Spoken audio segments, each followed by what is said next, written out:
que, na verdade, se a gente for olhar do ponto de vista, quem invade o espaço das comunidades que já estão há muito tempo, principalmente as comunidades que têm a sua posse de terra, seja quilombolas ou outras comunidades tradicionais, são esses grileiros, são os fazendeiros, são os madeireiros, são empresas, né? Então, eles revertem o processo, né, dizendo que são essas comunidades que invadem, mas, na verdade, é o contrário, são eles que invadem esse espaço que é tradicionalmente garantido, deveria ser garantido para essas comunidades, porque elas ocupam há mais tempo esse espaço, esse território.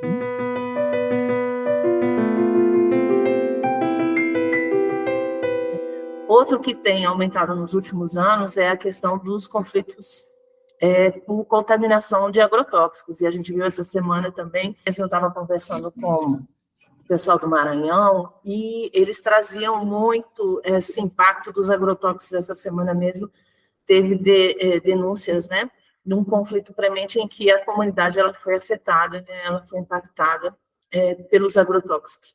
E, assim, a Ariane compartilhava com a gente, assim, o quanto é triste ver, né, as pessoas sofrendo, a saúde, as roças que não pode plantar por conta dessa contaminação. Nada mais lindo do que ver o camponês ver a terra, né, revolvida, ver a plantinha nascer, a água cair, né? E o quanto Deus está presente em tudo isso. Então, a CPT procura se pautar a partir dessa mística da terra, das águas e das florestas, e também desse Deus que está presente em cada um e cada uma, nesses espaços, na terra, na água, mas também na vida das pessoas.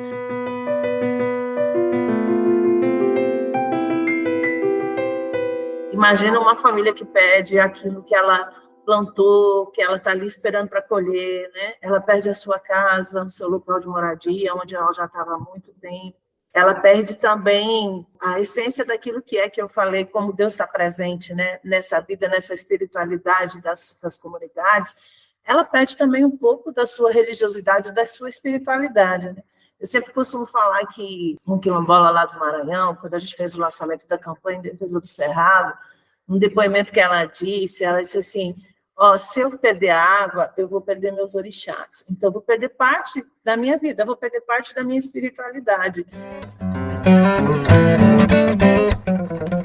Olá, as boas-vindas a você. Este é o podcast Radar Direitos Humanos, um podcast do Departamento de Advocacy da Diocese Anglicana de Brasília, Igreja Episcopal Anglicana do Brasil. Olá pessoal, me chamo Rodrigues Piuca, sou clérigo da Diocese Anglicana de Brasília e falo em nome do Departamento de Advocacy da nossa Diocese. Dou as boas-vindas a todas e a todos vocês para o nosso episódio do podcast Radar Direitos Humanos, onde teremos a oportunidade de aprender um pouco mais e de conversar a respeito das relações entre a nossa Igreja Episcopal Anglicana do Brasil e os direitos humanos.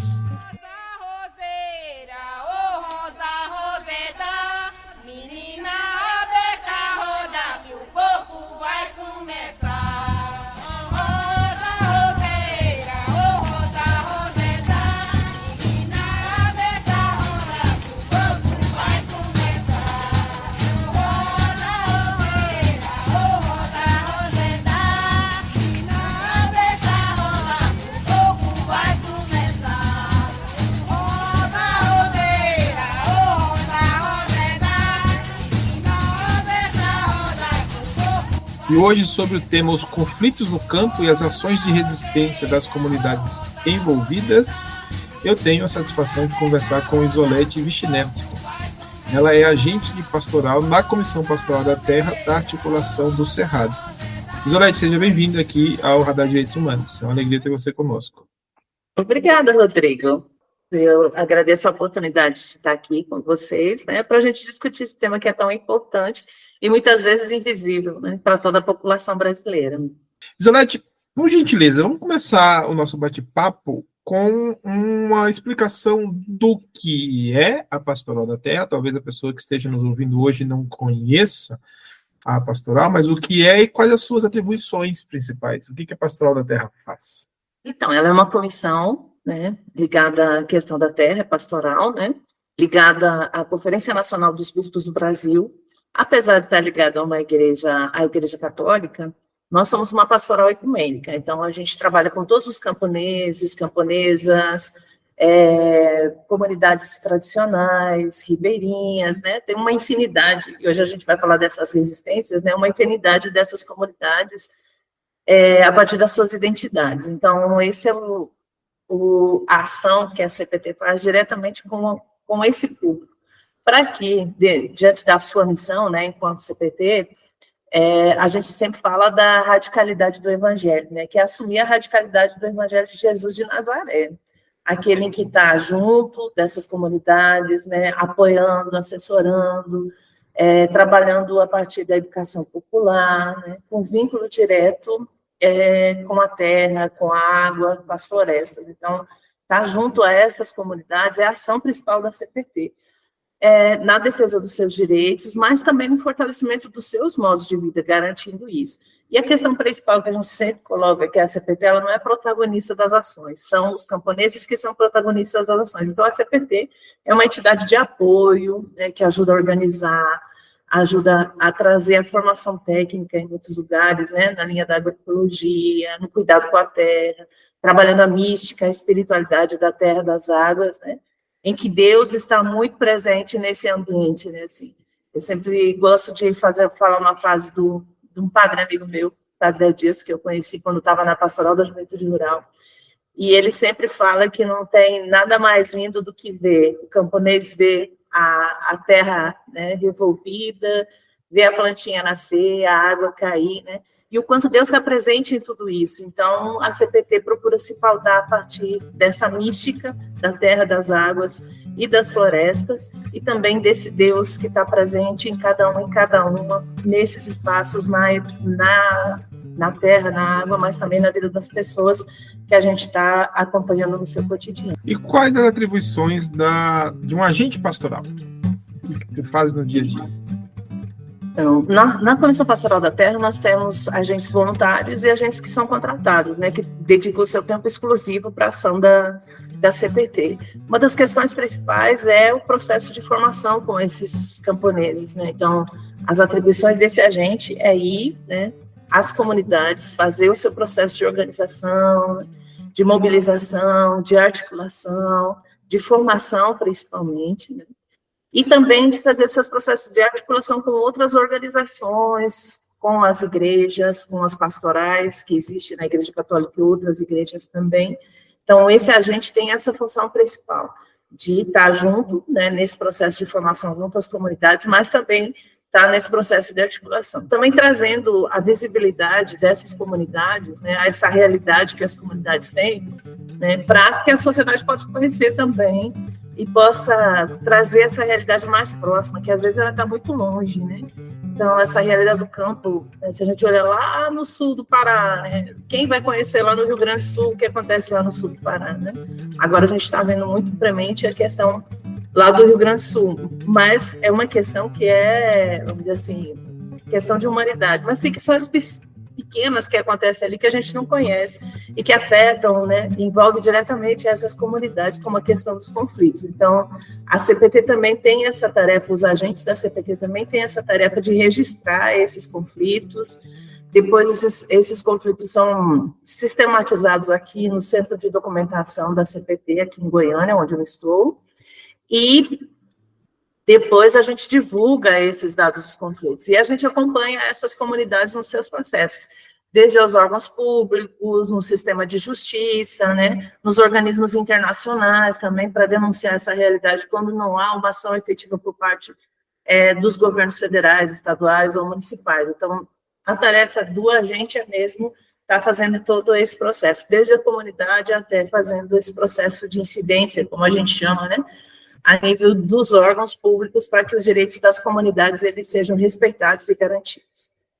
Isolete, e quais são os principais conflitos? E se a gente puder delimitar, de repente, para o último ano, 2023, porque eu vi que o relatório do conflito no campo do Brasil, vocês publicaram recentemente, o relatório produzido pela Comissão Pastoral da Terra, E se tu pudesse nos dizer quais são os principais conflitos, pelo menos 3 ou 4 principais conflitos, ou a temática dos conflitos mais recentes? Então, nós temos um número grande de conflitos por terra, né? Que a gente reúne desde as ocupações, retomadas das comunidades, que a gente chama de resistência, e também aquilo que afeta diretamente as comunidades, expulsão, né? Quando as famílias são impactadas, a polícia retira, então, seja despejos judiciais, também quando as pessoas perdem seus roçados por causa dos seus conflitos, muitos perdem suas vidas, muitos são ameaçados, né?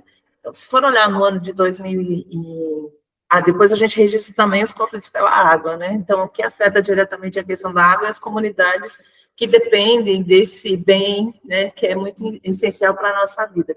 E também o último registro que a gente faz é o registro sobre trabalho escravo, né? Então, todas aquelas pessoas que são libertadas do trabalho escravo, que sofrem superexploração, a gente registra isso em concomitante com o Ministério do Trabalho e Emprego, né? Os auditores fiscais que fazem essa fiscalização, então a gente tem essa parceria e também registra esses conflitos. No ano de 2023, o que a gente pode destacar é o aumento da violência, que não é só 2023, ele já vem de alguns anos, né? O aumento da violência, né? Seja dos 1.703 conflitos que teve, conflitos por terra especificamente, né? A maioria deles foi por violência, não foi por resistência, né? A gente tem nos últimos anos, no último ano, por exemplo, o aumento da questão das ocupações de terras, retomadas, mas ele não chega no nível da violência que esses povos sofrem. E aí é desde a violência da retirada da terra, né, como eu já falei, né, os seus bens, aí eu acho que afeta diretamente a vida das pessoas, porque imagina uma família que perde aquilo que ela plantou, que ela está ali esperando para colher, né, ela perde a sua casa, o seu local de moradia, onde ela já estava há muito tempo, né? Ela perde também a essência daquilo que eu falei, como Deus está presente, né, nessa vida, nessa espiritualidade das comunidades. Ela perde também um pouco da sua religiosidade, da sua espiritualidade, né? Eu sempre costumo falar que um quilombola lá do Maranhão, quando a gente fez o lançamento da campanha de defesa do Cerrado, um depoimento que ela disse assim, se eu perder a água, eu vou perder meus orixás, então eu vou perder parte da minha vida, eu vou perder parte da minha espiritualidade. Então eu acho que perder a terra, perder a água, né, assim, perder os seus bens, perder os seus pertences, também afeta diretamente, né? Outro que tem aumentado nos últimos anos é a questão dos conflitos por contaminação de agrotóxicos, e a gente viu essa semana também, ontem mesmo eu estava conversando com o pessoal do Maranhão, e eles traziam muito esse impacto dos agrotóxicos. Essa semana mesmo teve denúncias, né, num conflito premente em que a comunidade ela foi afetada, né, ela foi impactada pelos agrotóxicos. E, assim, a Ariane compartilhava com a gente, assim, o quanto é triste ver, né, as pessoas sofrendo, a saúde, as roças que não pode plantar por conta dessa contaminação. Se a gente olhar do ponto de vista regional, né, o ano passado nos surpreendeu que a Bahia, por exemplo, foi uma dos estados mais impactados, né, com o maior número de conflitos, né? Mas ainda a região amazônica, né, o norte do país, ainda é a região com mais conflitos no campo. Então, por conta também desse processo de expansão da fronteira agrícola, né? Nós temos aí o Plano de Desenvolvimento do Mato Piba, que fica nessa região do Maranhão, Piauí e Tocantins, né? Tocantins e Maranhão, que fazem parte da Amazônia, e agora essa zona de desenvolvimento Aboana-Madeira, que está se chamando na região Acre, que alguns chamam de Amacro, né? Entre Acre, Amazonas e Rondônia, que é uma região de expansão da fronteira agrícola. Quer dizer, o alimento que deveria ser para a nossa vida, para nos alimentar, para nos fortalecer, ele causa conflitos, porque o modelo de agricultura que a gente tem não é para alimentar a população, é para exportação. Então, esses conflitos que eu estou falando para vocês são os conflitos que mais atingem essas comunidades, né? E aí são causados por fazendeiros, são causados pelo próprio governo federal, estadual e municipal, como a gente falei anteriormente da questão da violência, né? Tem aumentado muito a questão da violência policial, articulados com o agronegócio, dentro do que se denomina o movimento Invasão Zero, que, na verdade, se a gente for olhar do ponto de vista, quem invade o espaço das comunidades que já estão há muito tempo, principalmente as comunidades que têm a sua posse de terra, seja quilombolas ou outras comunidades tradicionais, são esses grileiros, são os fazendeiros, são os madeireiros, são empresas, né? Então, eles revertem o processo, né, dizendo que são essas comunidades que invadem, mas, na verdade, é o contrário, são eles que invadem esse espaço que é tradicionalmente garantido, deveria ser garantido para essas comunidades, porque elas ocupam há mais tempo esse espaço, esse território. Né? E no contexto desses conflitos, né, como é que a Pastoral da Terra auxilia as comunidades a, em primeiro lugar, enfrentar o conflito, ou pelo menos perceber qual é o elemento principal ou preponderante naquele conflito, que a gente sabe que às vezes os conflitos eles têm diversas razões, não é um conflito por uma razão única, mas alguns elementos da vida que vão e culminam com aquela situação conflituosa. Mas como é que a Pastoral da Terra tem subsidiado as comunidades, auxiliado as comunidades a perceber o conflito e também, obviamente, enfrentar esse conflito, solucionar, equacionar na medida do possível? Que ações são essas? Então, a nossa metodologia é a educação popular, né? É trabalhar com as comunidades a partir da sua realidade. Então, esse é o foco principal. A gente vai até as comunidades e ali a gente faz um processo de formação com essas comunidades, para elas se entender enquanto pessoa, muitas vezes é entender a sua identidade, muitas vezes ela ainda não compreende essa identidade, então a gente se envolve nesse processo de contribuir nessa formação para que ela se identifique, que ela tenha a sua identidade. A partir daí, que ela exija seus direitos, né, que ela tenha os seus direitos, e que ela precisa, por ela si só, né, articulados com outros camponeses, outras comunidades, até mesmo no nível de estado, às vezes até nível de país mesmo, e que ela própria, né, se articular, se mobilizar para ela garantir esses direitos. Então, a gente trabalha diretamente nesse processo junto com as comunidades. Outra coisa que a gente faz é acompanhar essas comunidades quando elas já estão, né, nesses processos, ajudar ela a entender isso, né? Muitas vezes a gente tem que acionar a justiça, então a gente faz isso junto com a assessoria jurídica, às vezes é da própria CPT, e a gente conta muito com parceiros, isso é importantíssimo, né? A CPT tem um número muito grande de parceiros que pode acionar e que contribuem nesse processo. Então, a gente vai ajudando essas comunidades. Elas vão se forjando e conhecendo essa realidade individualmente nesse processo de formação, mas também com outras comunidades, como eu falei, né? Então, a gente tem processos de formação que a gente junta as comunidades num regional, a CPT se organiza em 21 regionais, então a gente articula, organiza essas comunidades para troca de experiências, né? Para eles entenderem como é que as outras comunidades estão se organizando. Depois, às vezes, a gente tem algumas articulações a nível de Brasil também, então encontros, né? Ou a nível de articulações interregionais, que a gente chama, como, por exemplo, na área que eu atuo, que é do Cerrado, que a gente organiza as comunidades também, faz encontros a nível do Cerrado, para que elas vão entendendo e conhecendo, né, assim. E depois a sua ação específica enquanto protagonista desse processo, né, são esses sujeitos que fazem a sua luta. A CPT, ela é um apoio, ela está ali junto naquilo que as comunidades precisarem. Né? E nesse processo de articulação, né, quando as comunidades percebem e se entendem envolvidas no conflito, e elas não conseguem superar esse conflito, tu já mencionaste ali que às vezes é necessário recorrer ao Poder Judiciário. Mas e quando as comunidades conseguem superar?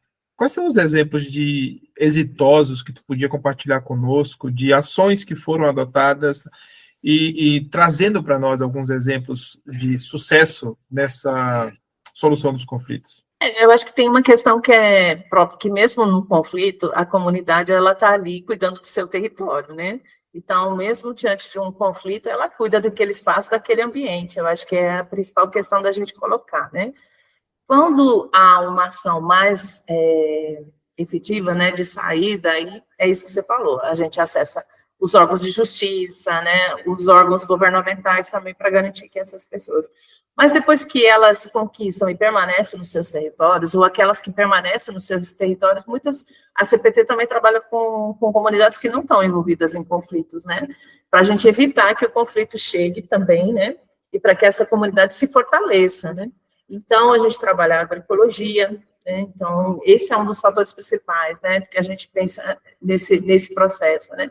A valorização da cultura dessa comunidade, então ela começa a perceber, né, na sua produção, o que ela produz, como é que ela produz. Então, a gente tem vários exemplos de milhares de assentamentos, né, de comunidades que foram assentadas e que hoje têm o seu processo de produção. Se a gente pega, por exemplo, o tempo da pandemia, né, muitos assentamentos, muitas comunidades rurais fizeram muita doação de alimento para que outras famílias que estão na zona urbana pudessem se alimentar durante a pandemia. Então, esse é um exemplo muito grande de solidariedade daqueles que ganham, né? Hoje, por exemplo, no Rio Grande do Sul, né, com toda a tragédia que está o Movimento Sem Terra, que a CPT acompanha, outros movimentos, o Movimento de Pequenos Agricultores, o Movimento de Mulheres camponesas, eles estão envolvidos em organizar cozinhas comunitárias para ajudar essas famílias, né? Então, essas famílias, elas têm, essas comunidades, elas têm o seu ser, né? Esse jeito da solidariedade, essa ação de solidariedade é muito importante. Então, as comunidades, elas produzem seu alimento, elas produzem cultura, né? Muitas dessas comunidades que a gente acompanha, conseguem que seus filhos eles possam ter a formação. Hoje há processo de formação de educação do campo, dentro das universidades, que também tem cursos específicos para a área de educação do campo, mas também com cursos específicos para que essas pessoas possam se formar e depois virem atuar nas suas comunidades ou em outros espaços, contribuir em outros espaços da sociedade também, né? Então, desde o seu modo de produção até a sua participação em espaços que são importantes. Muitos se tornam vereadores, né? Alguns já se tornaram deputados estaduais, federais. Então, além desse processo da comunidade, né, dela fazer a sua produção, ela também tem esse processo de envolvimento na sociedade, seja nesses espaços mais políticos, seja em espaços de participação social.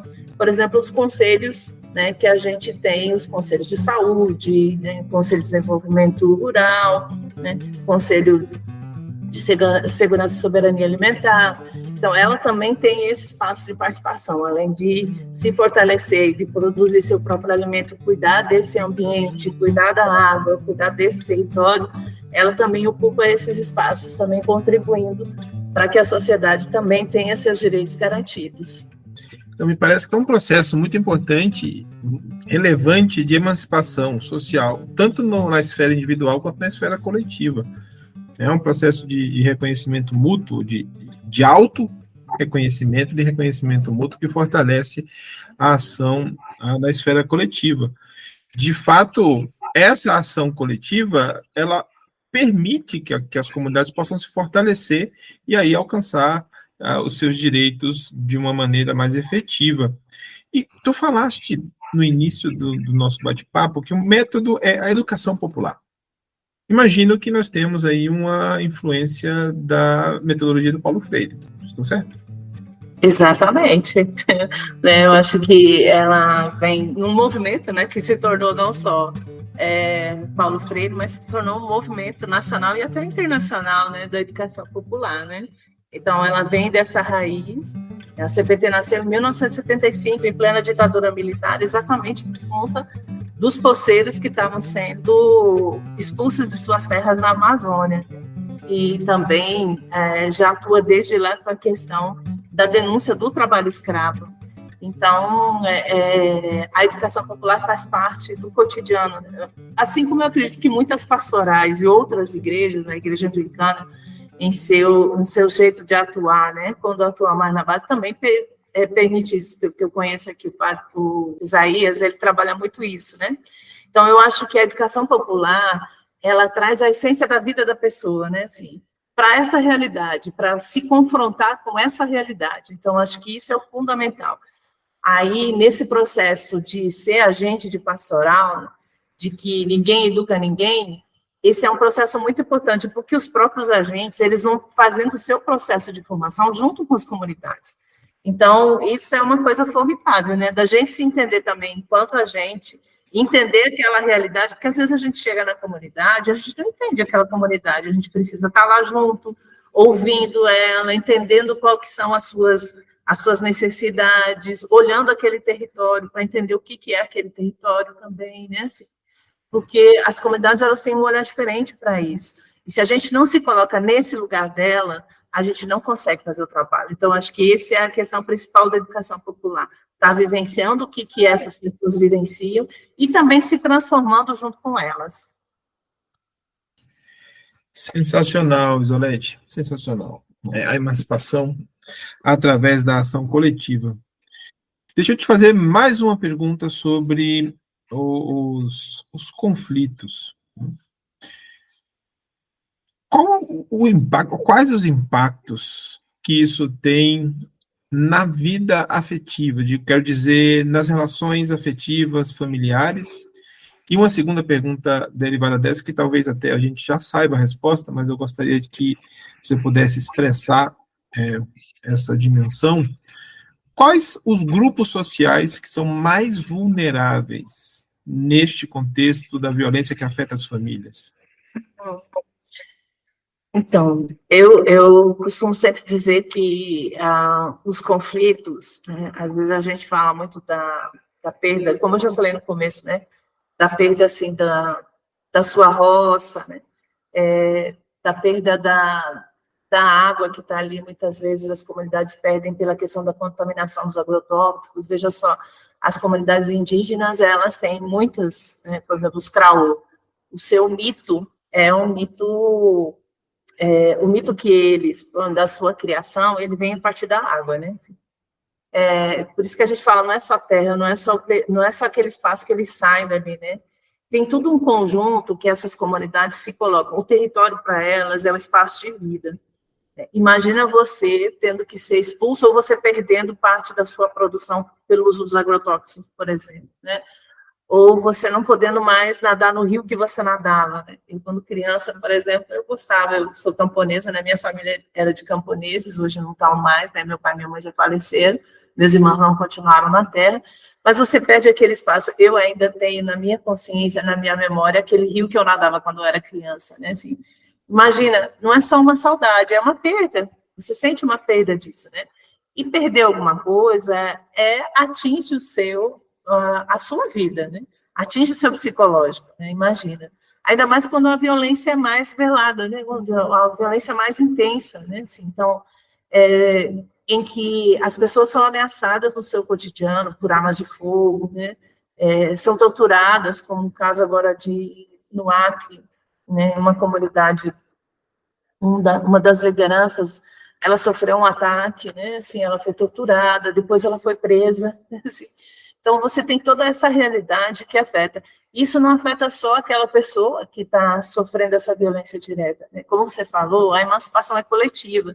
Então, quando a gente fala em comunidade, a gente está falando de várias pessoas, de várias famílias, né? Às vezes são pequenas famílias, 6, 7, 8, mas às vezes são muitas famílias, 100, 120 famílias que sofrem esse impacto. As pessoas, às vezes, ficam sem escola, sem poder estudar, as crianças, né?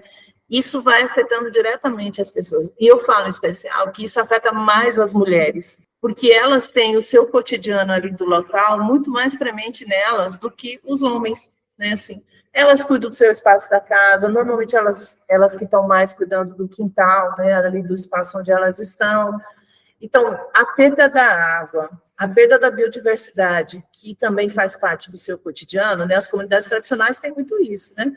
Elas não vão na farmácia, muitas vezes, comprar um remédio químico. Elas mesmas produzem o seu medicamento ali na comunidade. Se elas perdem isso ali está afetando a saúde delas, está afetando a vida delas. Elas vão ter que recorrer a um outro espaço que não era aquilo que elas queriam, né? Assim, então, afeta diretamente a vida dessas pessoas, né? Assim, então, esse é um aspecto muito, vamos dizer assim, é muito sacrifício para uma pessoa, né? Ter essas perdas. Sem contar com a perda direta, né, de pessoas que são assassinadas. Então, isso também é uma violência tremenda e que afeta diretamente isso, né? Afeta todo mundo, né? Desde as crianças com perda da escola, né, com perda do direito de brincar na sua comunidade, né, do direito de viver ali, né? Jovens, idosos, né? Hoje a gente tem uma dificuldade muito grande de manter a juventude no campo, né? Seja pelas condições de vida que o campo tem hoje, mas também porque ela busca, né, a questão da educação, e a educação ela não encontra no campo, né? Então, isso é muito que a gente coloca também como uma violência, né? A falta de política pública também é uma violência, né? Que afeta direto essa comunidade. É a omissão do Estado que não dá direito a essa família continuar no campo. E muitas vezes a mãe ela tem que sair do campo para ficar com os meninos na cidade, para poder os meninos estudar, né? Os meninos e as meninas estudar.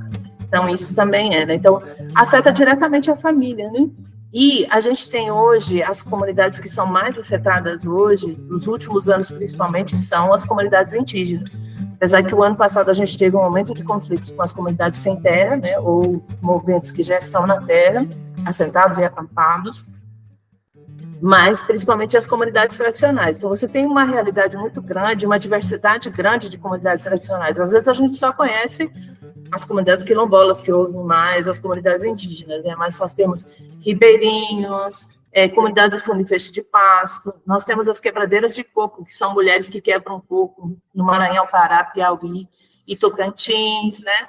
Nós temos extrativistas, seringueiros, nós temos vazanteiros. Então, toda essa identidade dessas pessoas está ligada diretamente ao seu território. Se elas perdem o seu território, elas acabam perdendo também a sua identidade. Então, essas famílias, elas estão diretamente envolvidas nesses conflitos, né? São envolvidas nesses conflitos, na verdade, né? Tu poderias falar para quem nos ouve, alguém que não conhece ou não sabia da existência da CPT, mas que agora se interessou, que gostaria de colaborar de forma mais ativa, gostaria de se envolver, ou uma comunidade religiosa, ou mesmo uma comunidade não religiosa, mas que não conhecia, mas que agora tem interesse em se integrar de repente. Como é que as pessoas encontram a CPT? Então, nós temos atuação em quase todos os estados brasileiros, né? Assim, então, nós temos secretarias em vários estados, né? São secretarias que a gente chama de secretarias regionais. Nós temos também a Secretaria Nacional, que fica aqui em Goiânia. Nós temos os nossos meios de comunicação, site, Instagram, né? www.cptnacional.org.br, e lá essas pessoas encontram as informações para que elas possam também se comunicar com a gente, né? E aí, essas pessoas, elas podem tanto apoiar a luta da CPT, né? Apoiar a luta das comunidades, porque a luta da CPT é a luta das comunidades, então, se apoio a essas comunidades, né? Elas podem contribuir também voluntariamente, se elas quiserem, né, fazer esse espaço de atuação mais direta, então elas podem procurar essas secretarias regionais, que também são no site, né? E também elas podem contribuir financeiramente, porque a gente depende de recursos também, né, para continuar isso, né? E a gente está lançando agora em julho, nós vamos lançar uma campanha, que é um dos meios de atuação que a CPT tem, que é a questão da campanha de prevenção e combate ao trabalho escravo. Então, a gente vai lançar essa campanha para chamar a atenção da sociedade para isso e também para que as pessoas possam se engajar nessa causa da CPT. Então, se quiser acessar desde já, mas em julho a gente vai movimentar mais essa campanha. A gente deu uma recuada agora por conta das tragédias do Rio Grande do Sul, em respeito às famílias, mas também porque esse é o momento da gente se somar, se solidarizar e somar forças nesse processo lá no Rio Grande do Sul. Então, a gente está lançando a campanha Chega de Escravidão. Também tem uma página, né, uma page para acessar, quem quiser acessar já pode acessar, ou no site da CPT também pode entrar em contato para a gente poder manter, né, e também enviar informações para que as pessoas também saibam, porque eu acho que estar informado também é uma forma da gente contribuir com a causa, porque a gente também pode se posicionar nessa sociedade. Então, tem várias formas de você contribuir dentro de uma causa que a gente pode se engajar, né, assim, e eu acho que essa é uma questão muito importante. Às vezes a gente acha, eu não posso, mas uma pequena coisinha que a gente possa fazer, a gente já está contribuindo para que essas pessoas tenham vida, e como Jesus de Nazaré nos fala, né, tenham vida em abundância. De fato, a pergunta que eu te fiz era justamente para provocar os nossos irmãos e irmãs que, porventura, não estejam em uma localidade rural, que não convivam com a realidade cotidiana de conflito por terra ou de conflito em decorrência da exploração ilícita do trabalho, alguém que está lá no grande centro, mas que se sente parte também da existência humana, vou colocar dessa forma, e que entende a importância de proteger os direitos das pessoas que estão no campo, porque são elas que produzem a nossa alimentação, são elas que fazem a salvaguarda do nosso meio ambiente, daquilo que todos e todas precisamos para manter a nossa terra saudável, né? Manter a nossa existência em níveis mínimos de dignidade. Então, se você está num grande centro, não está envolvido nem envolvido em nenhum conflito, mas você pode colaborar, seja com recursos financeiros, seja mesmo com a divulgação da causa, né? É isso. Exatamente, é importante isso. É importante que você traz, Rodrigo, assim, que eu acho fundamental, eu aprendi muito com as comunidades tradicionais, né, assim, porque eu venho de uma realidade do Sul, né, hoje eu moro em Goiânia, mas eu conhecia só os colonos no Sul, né, assim, uma outra forma, e eu aprendi muito com as comunidades tradicionais e seus territórios, né, então, assim, esse jeito de viver a terra, né, de cuidar desse ambiente, né, eles se colocam como guardiões desse território, guardiãs desse território, né, então, é lindo ver, assim, como que eles se relacionam com essa terra. Nem sempre as coisas são mil maravilhas, vamos dizer que todas as comunidades, elas têm esse nível de conscientização, né, precisa a gente também trabalhar com elas, trazer esse processo, né, então, às vezes a gente acha que é todo mundo homogêneo, a nossa sociedade não é homogênea, né, a gente tem diferenças, e é muito importante que a gente cresce com essas diferenças, né, respeitar essas diferenças, respeitar essa diversidade, é muito importante, né? Nós somos um povo diverso no Brasil, e eu acho que é isso a maior riqueza que nós temos no Brasil, o seu povo e o seu ambiente, suas florestas, suas águas, né? Essa biodiversidade que a gente tem, que é muito rica, então acho que essa é a grande riqueza que a gente tem enquanto Brasil. De fato.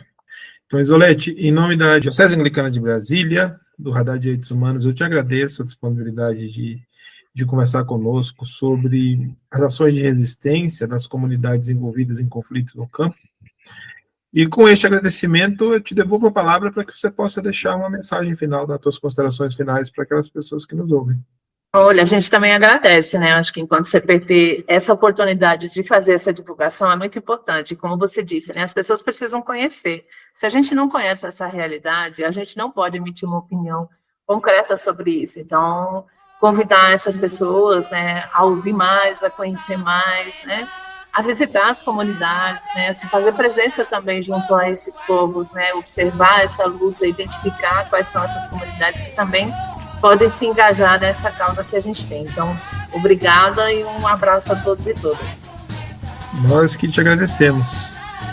E a você que nos escuta, a você que nos ouve neste momento, eu desejo que permaneça saudável, permaneça segura, e até o nosso próximo episódio.